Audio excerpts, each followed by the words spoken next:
Hello everyone, और अभी अपन solve करने वाले क्लास 12 के एक्सरसाइज 7.5 के क्वेश्चन नंबर थर्ड को। तो क्वेश्चन नंबर थर्ड में यहाँ पर कुछ इस तरह से दिया हुआ है, integration 3x-1 upon x-1 into x-2 into x-3 dx।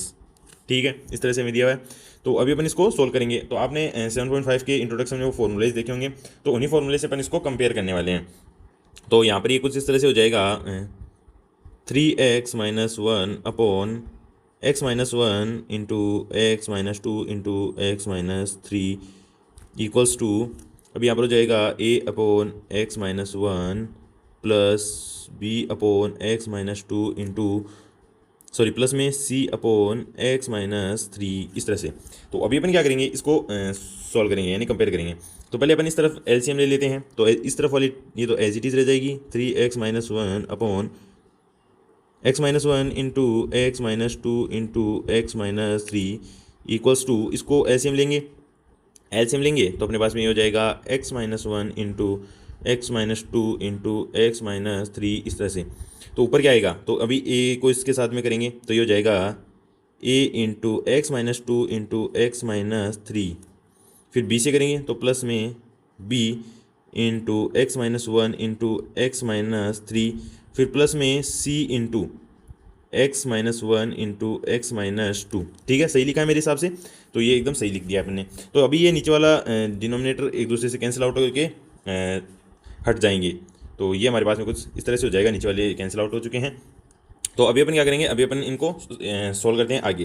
तो ये 3x-1 तो एज इट इज़ रह जाएगा, इक्वल्स टू में क्या आएगा, इस ए को, सॉरी, इन पहले दोनों ब्रैकेट्स को आपस में मल्टीप्लाई कर लेते हैं। तो ये हो जाएगा a इंटू, यहाँ पर हो जाएगा x² और फिर 3 और 2 -5, -5x और प्लस में 6 इंटू, सॉरी, प्लस में b इंटू, अभी इनको आपस में करेंगे तो ये हो जाएगा x² -4x प्लस 3, क्योंकि ये 3x और एक माइनस का 4x हो जाएगा और 3 बन 3 माइनस माइनस का प्लस उसका हो जाएगा, प्लस c इंटू में यहाँ पर अपने पास में हो जाएगा x² माइनस का 3x प्लस 2। ठीक है, तो इसको आगे अपन सॉल्व करते हैं। इस a को अंदर मल्टीप्लाई कर लेते हैं। तो ये हो जाएगा 3x-1 equals to ax² minus 5ax plus 6a, फिर हो जाएगा plus bx² minus 4bx plus 3b, फिर प्लस में cx²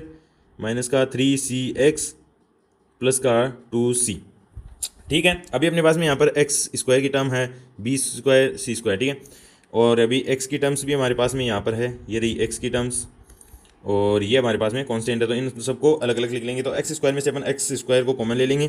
तो ये हो जाएगा 3x-1 इक्वल्स टू x² को कॉमन ले लिया, x² को कॉमन ले लिया तो यहाँ पर आ जाएगा अपने पास में a प्लस बी प्लस सी।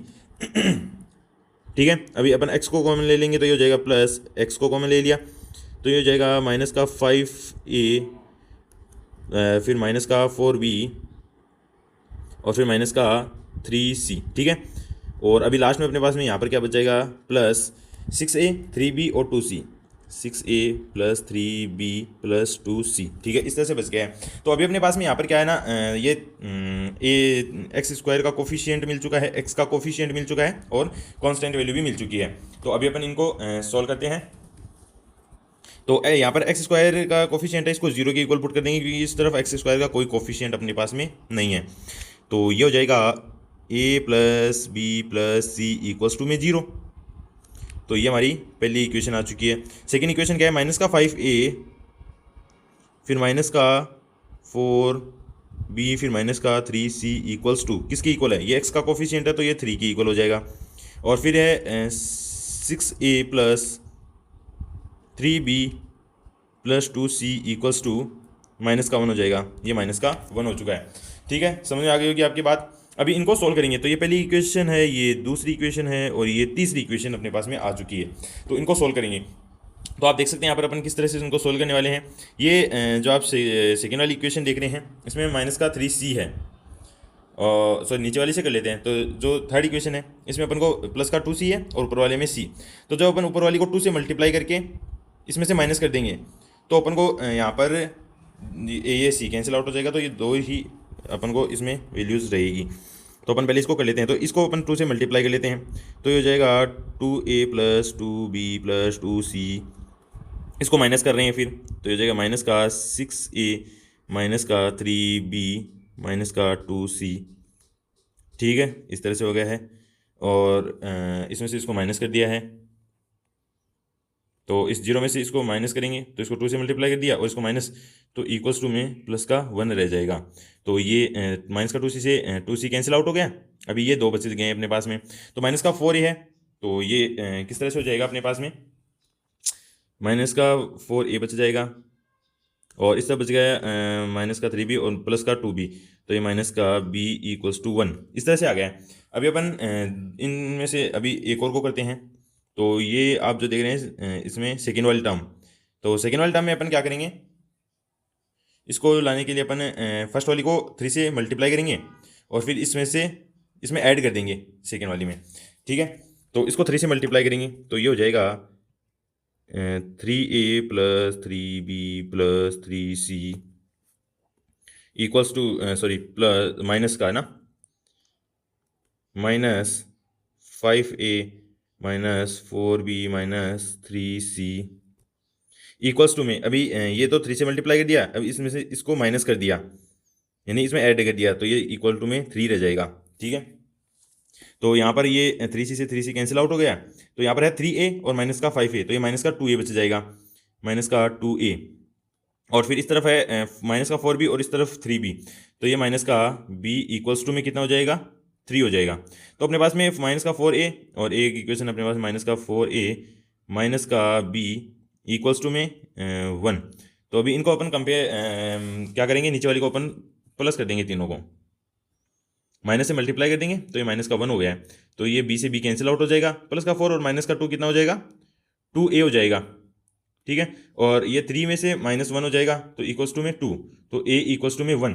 तो a की वैल्यू अपने पास में यहाँ पर 1 आ चुकी है। और अभी अपन क्या करेंगे, इस a की वैल्यू को दूसरी कोई सी भी इक्वेशन में पुट कर लेंगे। तो मेरे हिसाब से अपन इस a की वैल्यू को किसी भी इक्वेशन में पुट कर लेते हैं, तो मैं इस इक्वेशन में a की वैल्यू को पुट कर लेता हूँ, तो यहाँ पर 1 आ जाएगा, है ना।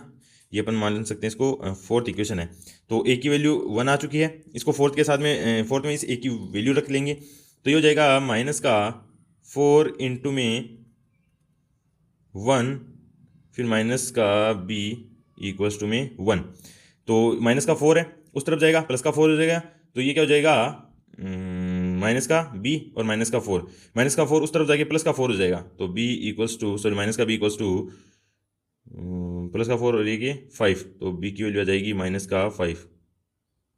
ये अपने पास में b की वैल्यू आ चुकी है माइनस का 5। अभी a और b की वैल्यू मिल गई है, तो इस ऊपर वाली इक्वेशन में पुट कर लेंगे, तो a 1 है, b माइनस का 5 है, तो a इस तरह से हो जाएगा a plus B plus C equals to 0। तो a की वैल्यू अपने पास में यहाँ पर कितनी आ चुकी है, a की वैल्यू 1 आ चुकी है, फिर इसकी आ चुकी है माइनस का 5 प्लस c इक्वल्स टू में 0, माइनस 1 माइनस 5 माइनस का 4 c इक्वल्स टू 4, तो c की वैल्यू अपने पास में सो अभी मैंने यहाँ पर ए बी सी तीनों की वैल्यूज को लिख लिया, सॉल्यूशन को इरेज कर दिया ताकि अपन आगे सोल्व कर पाएं। अगर आप वापस से देखना चाहते हो तो बैक कर सकते हैं। तो यहाँ से अपन इसको वापस से सोल्व करते हैं। तो इसको अपन ने किसके इक्वल लिखा था, यहाँ पर इसके a upon x minus 1 b upon x minus 2 c upon x minus 3 के इक्वल अपने इसको लिख लिया था। तो अपन इसको सोल्व भी इसी तरह से करने वाले हैं। तो इसको सोल्व किस तरह से करेंगे, ये हो जाएगा अपने पास में कुछ इस तरह से, इंटीग्रेशन का साइन ऊपर a है, तो a का मतलब तो 1 है, 1 का मतलब ये हो जाएगा dx अपॉन एक्स माइनस 1, फिर हो जाएगा प्लस इंटीग्रेशन का साइन, अभी b क्या है, b है माइनस का 5 dx अपॉन एक्स माइनस 2, और फिर है प्लस में इंटीग्रेशन c अपने पास में क्या है 4 है, तो 4 dx अपॉन एक्स माइनस 3, इस तरह से अपने पास में हो जाएगा। तो इसको डायरेक्ट अपन लिख सकते हैं कि 1 अपॉन एक्स क्या होता है, लॉग एक्स होता है। तो ये हो जाएगा अपने पास में फाइनल आंसर अपना इस तरह से आ जाएगा, लॉग मोड एक्स माइनस 1 फिर प्लस, फिर ये माइनस का 5 है तो माइनस 12 जाएगा, तो ये हो जाएगा माइनस का 5 लॉग मोड एक्स माइनस 2, फिर हो जाएगा प्लस में 4 लॉग एक्स माइनस 3 प्लस में c। तो ये हमारा फाइनल आंसर आ चुका है। Thank you so much. Video को लाइक कर दीजिए, चैनल को सब्सक्राइब कर लीजिए।